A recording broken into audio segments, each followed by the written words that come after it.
이사야 27장 12절 13절 말씀 제가 공독해 드리겠습니다. 너희 이스라엘 자손들아, 그 날에 여호와께서 창이라는 하수에서부터 애굽 시내까지 가시를 떠는 것 같이 너희를 하나하나 모으시리라. 그날에 큰 나팔을 불리니 아수르 땅에서 멸망하는 자들과 애굽 땅으로 쫓겨난 자들이 돌아와서 예루살렘 성산에서 여호와께 예배하리라. 아멘. 할렐루야. 아멘. 하나님의 은혜 안에서 새날이 시작이 되었습니다. 오늘도 우리를 사랑하시는 하나님을 믿고 의지함으로 어제보다 더 좋은 날 되기를 예수님의 이름으로 축복합니다. 아멘. 오늘 우리에게 주신 하나님 말씀을 통해서 하나님을 예배함은 하나님 백성의 특권입니다. 하나님을 예배함은 하나님 백성의 특권입니다. 이런 제목으로 하나님 말씀을 증거하겠습니다. 하나님께서 세상을 심판하십니다. 세상을 심판하실 때요, 어쩌면 믿는 자와 믿지 않는 자 모두 다 심판을 받습니다. 왜냐하면 하나님은 공의의 하나님이시기 때문입니다. 하지만 하나님께서 세상을 심판하시지만은 믿는 자와 믿지 않는 자의 심판하는 그 강도라 할까요? 그것은 차이가 있을까 없을까요? 네? 있어요. 왜요? 어떻게 있을까요? 네? 어제 드렸던 말씀 27장 7절 말씀을 보면은 주께서 그 백성을 치셨던들 그 백성을 친 자들을 치신과 같았겠으며 백성이 죽임을 당하였던들 백성을 죽인 자가 죽임을 당함과 같았겠느냐 하십니다. 차별이 있다는 거 없다는 거. 네? 믿는 자와 믿지 않는 자와 차별이 있어요. 그것을 어제 제가 무엇을 가지고 이야기를 했어요? 북이스라엘과 남쪽 유다를 들어서 말씀했어요. 북이스라엘은 어떻게 해요? 나라가 나뉘어지자마자 우상을 섬겼던 나라예요.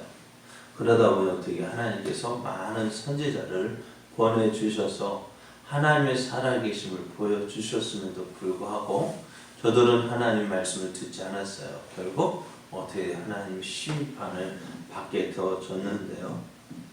누구에 의해서? 아수르에 의해서 심판을 받았어요. 아수르에 의해서 나라가 망했습니다. 그런데 나라가 망하고 포로로 끌려갔지만은 그들이 어디로 끌려갔는지 지금까지도 알 수가 없어요. 흔적도 없이 사라져 버렸어요. 남쪽 유다도 하나님 앞에 불순종하고 우상을 섬기는 죄를 범했습니다. 하나님께서 그들을 돌아오라 하셨지만은 가끔가다 선한 왕이 나타나서 하나님을 기쁘시겠지만은 저들도 어떻게 해요? 결국에는 하나님의 심판을 받게 되었는데요. 그런데 남쪽 유다는 어떻게 되어졌어요? 바벨론에 의해서 나라가 망합니다. 바벨론 어떻게 포로로 잡혀가서 70년 동안 포로 생활을 하는데요. 어떻게 돼요? 유다 백성이 남아있다는 거예요. 그래서 고레스 왕이 칙령을 내릴 때 저들이 하나님께로 예루살렘으로 돌아와서 성을 쌓고 또 예루살렘 성전을 다시 재건해서 하나님 앞에 예배 드리는 모습을 우리가 보았습니다. 그렇습니다. 하나님은 우리가 심판을 받는다 하지만 어떻게 받는다고요? 똑같은 모습이 아니라 어떻게 해요? 믿는 자와 믿지 않는 자를 심판하실 때 똑같은 죄를 지었지만 믿지 않는 사람은 정확하게 심판하시지만 믿는 사람은 어떻게 하신다고요? 믿는 사람은 어떻게 하신다고 했어요? 오늘 어제 말씀 8절을 보면은 이렇게 말씀하죠. 주께서 백성을 적당하게 견책하신다 하셨습니다. 적당하게 견책하십니다. 심판하시는 것 같지만은 그러나 어떻게 적당하게 보시고 심판하십니다. 그러니까 오늘 우리가 그래도 죄를 지었어도 하나님의 심판을 받아도 소망을 가질 수가 있습니다. 자, 하나님은 공의의 하나님이십니다. 그래서 하지만 하나님의 백성을 사랑하셔요. 그래서 어떻게 그들을 심판하셔서 그들을 흩으시지만 어떻게요? 그들을 다시 불러 모으신다 말씀하셔요. 여러분, 나라가 망하고요, 몇 년 지나면 그 민족성이 사라질까요? 뭐 세워보지도 않았지만은 참 망한 백성들 그 민족성을 찾는다는 것은 쉽지 않아요. 잃기는 쉬워요. 보십시오. 죄송합니다. 우리나라도 몇 년 동안 36년 동안 일제 식민지 사례를 했습니다만 그 영향력이 언제까지? 지금까지 영향력이 잊혀지고 있습니다. 그런데 나라가 430년 동안 망했다, 없다, 다른 나라에 의해서 종사를 했다. 민족성이 남아있을까요? 없을까요? 네? 있다는 것이 힘들죠. 그런데 이스라엘은 어떻게 해요? 애굽에서 종사를 했지만 그들의 민족성은 남아있었습니다. 하나님께서 430년 동안 애굽에서 종살이 하던 이스라엘이 애굽에서 해방될 때의 모습 한번 생각해 보십시오. 모세의 명을 받아서 가자 할 때 백성들이 모여 들었습니다. 그들이 해방될 수 있었던 것, 그들의 힘으로 되어진 것이 아니에요. 하나님의 은혜로, 하나님의 능력으로 되어졌습니다. 사람들이 생각했을까요? 저 히브리 사람들이 어떻게 노예 생활을 청산하고 애굽에서 떠나나가겠느냐? 사람들 요즘에 말하는 도박성을 한다면 어떻게 될까요? 이스라엘은 못 나간다에 사람들이 많은 투표를 했을 거예요. 그렇지만 하나님은 그 이스라엘을 애굽에서 불러 모아 출애굽시키신 것처럼 하나님의 미움받아서 하나님의 심판을 받아서 흩어진 그 유다 백성들도 마지막 날은 어떻게 했다고요? 하나님께서 불러 모으신다고요. 그래, 불러 모으십니다. 하나님께서 불러 모으시는데 불러 모으시는 이유가 뭘까요? 하나님께서 하나님의 백성을 다시 불러 모으신다. 여러분, 불러 모으는 게 낫겠어요? 그냥 내버려 두는 게 낫겠어요? 불러 모으면 그 어떻게 해요? 네? 불러 모아봤자 저들이 하나님 말씀 잘 듣겠어요? 안 듣겠어요? 네? 불러 모아봤자 저들이 처음 하나님 은혜 감사합니다 하고 하나님 믿다 조금 지나고 등 따시고 배부르면 어떻게 될까요? 자, 그럼에도 하나님께서 하나님 백성을 불러 모으십니다. 그 이유는 다른 것 때문이 아니에요. 하나님은 그 하나님의 백성들이 찬송하며 영광을 돌리는 그 예배를 기뻐하십니다. 그러니까 이 하나님께서 이스라엘 백성들을 불러 모으는 이유가 뭐냐? 하나님의 백성들이 모여서 하나님을 예배하는 그것을 기뻐하시기 때문에 그렇습니다. 하나님은 영광 받으시기 원하셔요. 그러니까 오늘 이 하나님께서 이스라엘을 선택하신 이유도 뭐예요? 하나님의 영광을 받으시길 원하시는 것. 자, 이스라엘 백성이 안 될 것 같은 그 이스라엘 백성이 있잖아요. 여러분, 전에 자주 말씀드리는데 여러분 같으면은 공부 잘하는, 여러분이 만약 회사 사장이라면은 공부 잘하고 잘하고 성적 좋은 그 사람을 여러분의 사원으로 뽑겠습니까? 대충 지멋대로 살다가 온 사람을 직원으로 뽑겠습니까? 여러분 어느 날 어떤 사람 뽑고 싶어요? 공부 잘하는 사람이요? 공부 대충 하다 온 사람? 네?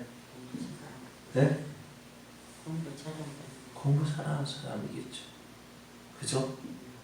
그게 보통 사람들 마음이에요.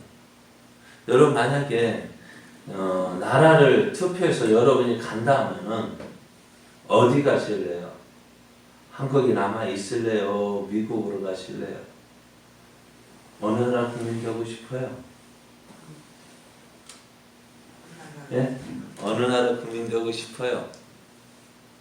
솔직하게 말하면은 그죠? 말을 안 하죠? 그죠? 우리나라 이 나라가 좋아서 여기 백성 되고 싶다는 사람이 간 얼마나 있을까? 다 하고 싶으죠. 저 무슨 얘기하니까 이렇게 나왔나? 네? 하나님께서 이스라엘 선택하신 것도요. 무엇을 보고 선택하셨을까요? 저들이 크고 강하기 때문에 선택하신 거예요? 네? 어떨까요? 이스라엘이 크고 강하기 때문에 숫자가 많기 때문에 저들을 택하신 것이 아니라 어떻기 때문에? 저들이 작기 때문에 택하셨다 했습니다. 별거 아니기 때문에 택하셨어요. 그러니까 다른 사람에게 내세울 것 없는 아주 부족한 그 이스라엘을 선택하셔서 어떻게 해요? 저들을 크고 강한 나라로 만드심으로 누구를 보여주기 원하시는 거예요? 하나님을 보여주기를 원하시는 거예요. 그래서 이스라엘이 어떻게 해요? 하나님을 잘 믿고 섬기면 어떻게 했습니까? 주변 나라들도 감히 이스라엘을 함부로 생각하지 않았습니다. 그런데 저들이 어떻게 해요? 하나님 버리고 지금 하나님의 은혜로 잘 된 것임에도 불구하고 어떻게 해요? 에이 하나님 안 믿어요. 하나님 됐어요. 하고 하나님 버리고 이방 우상을 섬길 때 어떻게 되었을까요? 저들이 잘 되었을까요? 그래서 하나님께서 원하시는 것이 뭐냐? 하나님 백성들을 통해서 원하시는 것이 뭐냐? 하나님 백성을 통해서 영광 받으시길 기뻐하시는 거예요. 우리가 뭐 잘할 것이 있는데요. 잘하는 거 하나도 없잖아. 그래 알아요. 하나님께서 알고 계셔요. 그럼에도 불구하고 우리를 통해서 영광 받으시길 원하시는데 그 영광 받기 위해서 하나님 영광 받기 위해서 어떻게 해요? 믿고 구하는 자에게 다 주신다는 거예요. 왜요? 하나님 우리 부르신 목적을 있는데 우리가 어떻다는 거 알고 있어요? 부족하다는 거 알고 있어요. 자랑할 거 없다는 거 알고 있어요. 그러니까 어떻게 우리가 믿고 구하는 거 하나님 어떻게 해요? 하나님 들어주시는 거예요. 응답해 주시는 거예요. 왜? 우리를 통해서 하나님 영광 받으시길 기뻐하시니까요. 그래서 하나님께서 어떻게 해요? 그 불러본 백성들을 어떻게 하시기 원하느냐? 자, 오늘 말씀 13절 말씀에 보면 그날에 큰 나팔을 불리니 아수르 땅에서 멸망하는 자들과 애굽 땅으로 쫓겨난 자들이 돌아와서 예루살렘 성산에서 여호와께 예배하리라. 하나님께 예배하리라. 그렇습니다. 하나님께서 구원받은 하나님의 백성을 불러 모으신 것 바로 이것입니다. 하나님을 예배하도록. 자, 하나님은 하나님의 백성의 불의에 대해서 화를 내십니다. 그리고 그들의 죄은 죄에 대한 하나님의 심판이 있습니다. 하지만 그것으로 끝나지 않아요. 세상 사람 심판받아서 멸망하지만 그러나 우리가 심판받을 때에도 소망이 있는 것은 뭘까요? 하나님이 심판하신 이유는요. 심판이 목적이 아니라 어떻게요? 그 뒤에 회복이 있는 거예요. 저들을 회복시켜서 어떻게 해요? 하나님이야. 역시 이스라엘 하나님은 살아계신 분이야. 인정하게 하시고 또 저를 통해서 저들이 회복되어짐으로 하나님께 예배하는 것을 기뻐하시는 거예요. 그동안 섬겼던 우상의 허무함을 깨닫고 하나님을 믿고 의지하는 거 원하세요. 너희 우상 섬겨봤지? 우상 섬겨봤다면 어때요? 잘 잘 돼야 돼요. 네? 의성 성경, 제가 여러분이 묻는 게 아니라 이스라엘이 혹시 여러분이 묻는 것은 이스라엘이 하나님 섬겨봤죠. 섬겼더니 그때 잘 되었죠. 그런데 그 하나님 버리고 우상을 섬겨봤더니 어떻게 해요? 나라가 잘 되었어요? 나라가 망해서 어떻게 해요? 지금 포로로 잡혀왔잖아요. 그래서 이제 하는 은혜를 주시는 그 하나님. 그래서 우리가 어느 곳에 있든지 하나님께서 함께 하심을 믿고 의지하는 그 사람, 하나님께서 어떻게 해요? 그 모든 것들을 잘 되게 해주셔요. 그러함으로 어떻게 해요? 하나님은 영광 받으시기 원하셔요. 여러분, 우리 예배하는 거요. 아무나 할 수 있는 것일까요? 예? 어때요? 예배하는 거 아무나 할 수 있어요? 누가 할 수 있는 거예요? 하나님의 은혜를 받은 사람입니다. 그 예배라는 것이 뭘까요? 하나님을 하나님으로 인정하는 것이 예배의 첫 번째 걸음입니다. 그리고 하나님의 영광을 구하는 거예요. 자, 구원받은 백성이 마땅히 해야 할 특권은 뭐예요? 예배입니다. 여러분, 예배요. 예배하는 거 대충 넘기지 마십시오. 네. 예배는 누구만 할 수 있는 거예요? 하나님 백성만이 할 수 있는 거예요. 이 좋은 거 빼앗기지 마십시오. 예배할 수 있는 이 특권, 다른 것에 마음 빼앗기지 마십시오. 하나님의 예배하는 이 놀라운 특권을 잃지 마십시오. 예배하는 것이 우리의 기쁨이고 즐거움이 되어져야 합니다. 하나님 만나는 것이 우리의 기쁨이 되어지고 즐거움이 되어져야 합니다. 이 은혜를 사모하면서 날마다 예배 자리로 더 가까이 나아가는, 그래야 하나님의 살아계심을 배우고 또 하나님께서 주시는 놀라운 은혜들을 누리는 우리의 삶, 그래서 하나님의 영광 나타내는 복된 삶 되어지기를 예수님의 이름으로 축복합니다.